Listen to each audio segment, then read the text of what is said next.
Olá, muito boa noite a todos. Força e saúde pra gente. Vamos juntos no encerramento deste dia aqui no Jornal das 10.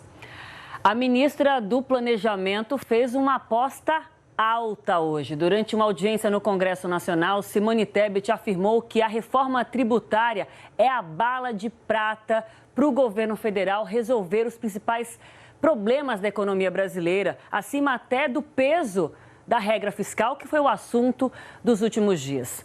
Tebet mostra sintonia, inclusive, com o presidente Lula, que estabeleceu a reforma tributária como prioridade da agenda econômica neste terceiro mandato. É um nó difícil de desatar de custos, burocracia e interesses, mas fundamental para destravar a economia. A partir de hoje, o J10 apresenta em 5 terças-feiras uma série de reportagens para traduzir por que mexer nessa cadeia de impostos e taxas é central para incentivar geração de emprego, a redução de custos e o crescimento das empresas, inclusive abrindo caminho para que disputem mercado lá fora. Em qualquer país, são os impostos que todos nós pagamos, pessoas e empresas, que bancam saúde, educação e segurança, por exemplo. Mas a bagunça do nosso atual sistema tributário dificulta a vida de quem paga, encarece os produtos que nós compramos e, no final das contas, acaba pesando no nosso bolso. Um dos principais desafios que a reforma tributária vai precisar enfrentar é como será feita a cobrança dos impostos. A proposta prevê mudar o endereço e passar a taxar o produto no fim da linha, onde ele é vendido e não mais como é hoje, no estado em que é produzido. Isso provoca o que se chama de guerra fiscal, inclusive.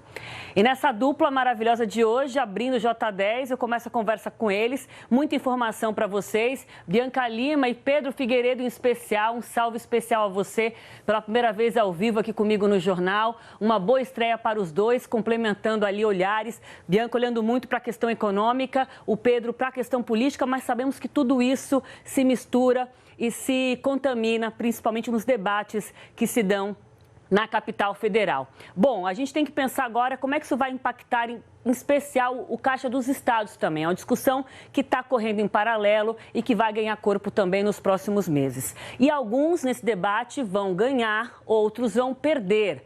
E o próprio secretário Bernard Api, recentemente, Bianca, já passando para você aí a bola, Bernard Api, que vai estar com a gente daqui a pouquinho para uma entrevista ao vivo a respeito disso, ele que é o secretário extraordinário da reforma tributária, ele tem falado muito sobre isso, que é importante não criar mais novas exceções, que tem que passar a valer a regra, para que todo mundo também seja impactado de forma igual, Bianca. Agora, o impasse está em torno disso, porque há muitas exceções no momento, certo? Boa noite mais uma vez aos dois. Exatamente, Aline, muito boa noite para você, para o Pedro, a todos que nos acompanham. Aline, a gente decidiu abrir essa série sobre a reforma tributária falando sobre os desafios federativos, né, Pedro? Ou seja, pela ótica dos estados. E aí não tem como falar sobre estados e não falar sobre o ICMS, que é o principal imposto arrecadatório dos governadores. Como é que funciona hoje? Esse imposto, ele é cobrado parte na origem, ou seja, onde a mercadoria é produzida, e parte lá na frente, no destino, onde essa mercadoria é consumida. Só que um dos pilares dessa reforma tributária que começou a ser discutida e elaborada lá no Congresso Nacional é que essa tributação ocorra única e exclusivamente no destino, onde a mercadoria é consumida. Só que isso vai trazer, sim, mudanças na arrecadação para os estados, para os governadores. Portanto, claro, se estuda como equalizar isso, certo, Pedro? É isso, Bianca. Boa noite para você. Boa noite, Aline. Primeira vez que a gente está juntos aqui no J10. E boa noite também para todo mundo que nos acompanha aqui no jornal. Então, o ICMS, ele é de fato esse imposto que é um imposto muito importante para os estados. E quando há essa mudança, o que ocorre é que os estados que produzem mais do que consomem podem acabar perdendo a arrecadação. Hoje, o principal imposto dos estados, a gente vai mostrar aqui na tela, é o ICMS. Ele é recolhido sempre que um bem é adquirido e é a principal fonte de arrecadação dos estados. Há um fluxo sempre que um produto é produzido em uma região do país e vendido para outra. E há alíquotas justamente quando há esse fluxo, tanto seja de um estado sul-sudeste para um estado do norte-nordeste. Isso varia um pouquinho. Qual é mais ou menos o percentual da cobrança desse imposto e quanto fica na origem e no destino? Essa é a regra de hoje. Por exemplo, a gente preparou aqui uma arte para mostrar para vocês. Se alguém comprar uma televisão em Pernambuco, é a tela anterior. Se alguém comprar uma televisão em Pernambuco, que custa R$1.000, o ICMS desse item, em média, é de 18%.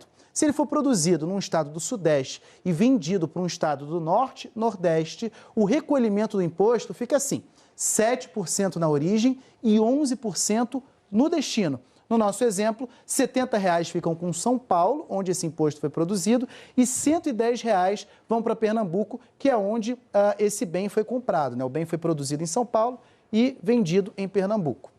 Agora, Pedro, isso vai mudar, né? Pelo menos pela reforma, pela proposta ali que está sendo elaborada no Congresso, que é a nossa próxima tela, como é que fica? Todo o imposto seria recolhido, o valor cheio, lá em Pernambuco, onde esse consumo acontece. Por que a gente colocou valor cheio? Porque a gente não sabe ainda qual efetivamente vai ser a alíquota, né, do chamado IVA, que é o Imposto sobre Valor Agregado, que vai unificar tanto impostos federais, municipais e também federais, estaduais e municipais. Então, seria todo esse recolhimento aqui cheio, certo, Pedro? Isso, Bianca. E a ideia, né, é manter nesses 20 anos esse valor da arrecadação que os estados já têm hoje por causa do mecanismo de compensação, né? Exato. Como é que isso seria equalizado? Seria feito um mecanismo de compensação para que esses estados que hoje produzem mais do que consomem não percam a arrecadação. Isso seria equalizado e seria uma solução para pacificar esse entendimento. A gente volta com você, Aline. E daqui a pouquinho eu volto com vocês com mais impasses, né, que envolvem essas disputas de interesses entre os estados brasileiros. Para acrescentar mais informação aqui para a gente analisar junto, vamos trazer uma fala importante, portanto, da Simone Tebet. Eu destaquei logo na abertura do jornal, mas agora vamos fundo nela para entender que caminhos o governo federal enxerga nessa reforma, principalmente a tramitação no Congresso Nacional, sobre a qual o Pedro falará bastante ao longo das próximas terças-feiras. Vamos lá.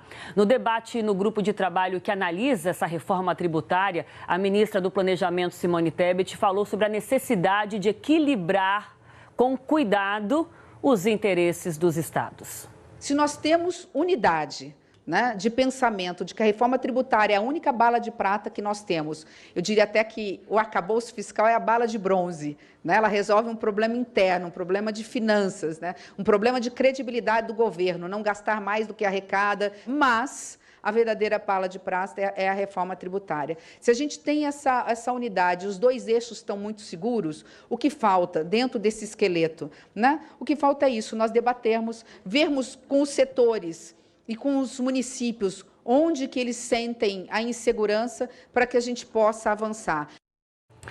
Ainda no tema dos impasses envolvendo os interesses dos governadores dos caixas estaduais, tem a questão dos subsídios, que sempre vem à tona, que é como esse imposto é pago, a maneira como ele vai ser pago a partir de agora, havendo a aprovação dessa reforma. De que forma isso pode ser feito?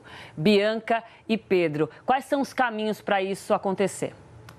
Pois é, Aline, hoje existe uma grande guerra fiscal, como você mencionou, nessa questão, nesse ambiente dos estados. Como é que funciona? Os governadores, eles concedem uma série de benefícios fiscais, de isenções, para tentar atrair empresas e investimentos produtivos nas suas localidades. Só que isso acabou gerando, nas últimas décadas, uma grande distorção. Até vou chamar a gente para ir na tela aqui, que a gente tem uma ilustração. São bilhões de reais que acabam sendo perdidos pelos estados nessa guerra fiscal, porque eles abrem mão de arrecadação e isso acaba gerando um jogo de perde-perde. Os estados perdem a arrecadação e isso gera distorções muito profundas na economia, porque uma empresa, em vez de escolher se instalar num estado, porque isso é mais lógico do ponto de vista de infraestrutura, de mercado consumidor, se instala lá por conta dos incentivos fiscais. Então, isso sim acaba gerando uma grande distorção, né, Pedro? E qual é a solução que está sendo estudada? Pois é, a proposta da reforma tributária, Bianca, ela acaba com esses incentivos fiscais e, para isso, vai ser criado um fundo de desenvolvimento regional.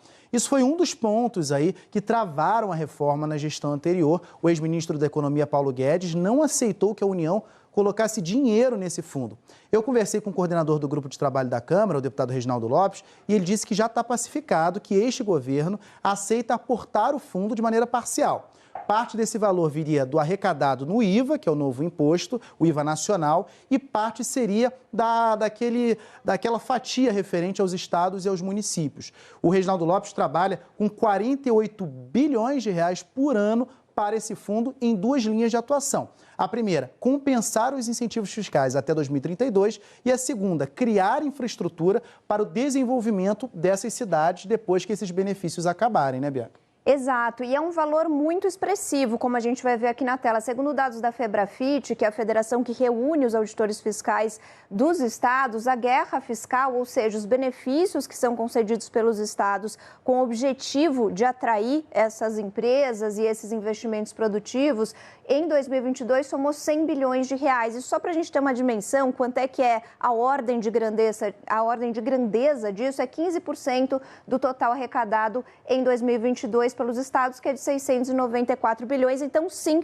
os estados perdem uma grande fatia hoje da sua arrecadação com esses incentivos que acabaram se acumulando, se tornando aí uma distorção ao longo dos anos, Pedro. E outra mudança, Bianca, que vai impactar nos estados é a mudança na cumulatividade do imposto. O princípio do IVA é não ser cumulativo, ou seja, na hora de pagar o imposto, você vai poder deduzir, né, na hora que a empresa paga o imposto, vai poder deduzir tudo que já foi pago até ali, inclusive por meio de outros impostos. Por exemplo, alguns produtos que têm IPI, quando você pagar ali o ICMS, isso vai poder ser deduzido. Mas isso hoje em dia não acontece, por exemplo. A gente preparou uma arte bem ilustrativa para poder dar um exemplo na cadeia do ICMS. Então, hoje, por exemplo, na produção de uma televisão, né, ela é bem ilustrativa. Você começa com petróleo, e em cima desse produto tem um ICMS. Vai para uma fábrica de plástico, em cima desse produto tem um ICMS. Aí vai para a fábrica de TV, para o varejista, no fim das contas, todo esse imposto pago, ele virou um custo. Já agora, com o IVA, né, se essa proposta for aprovada no Congresso Nacional, o que acontece é que poderá ser deduzido o imposto que foi pago nestas outras etapas e esse valor deixa de ser custo para o consumidor na hora final, né? Pedro, só para te complementar, hoje a gente já tem um ICMS que é não cumulativo, né? Só que ele tem uma abrangência muito menor, né? O IVA, a ideia é que ele tem uma não cumulatividade efetiva muito mais ampla, seja mais efetivo nesse aspecto, e certo? Há um problema, especialmente com os créditos, né? Porque muitos créditos acabam sendo não compensados. Então, esse é um problema, por exemplo, que os estados vão ter que enfrentar agora e esse é um dos desafios da reforma, porque os estados querem saber como é que eles vão conferir que esse imposto anterior foi pago. É o que a gente vê agora na reportagem que a gente preparou. A Bianca conversou com o presidente do Concefaz e eu com o deputado da reforma tributária. Vamos assistir.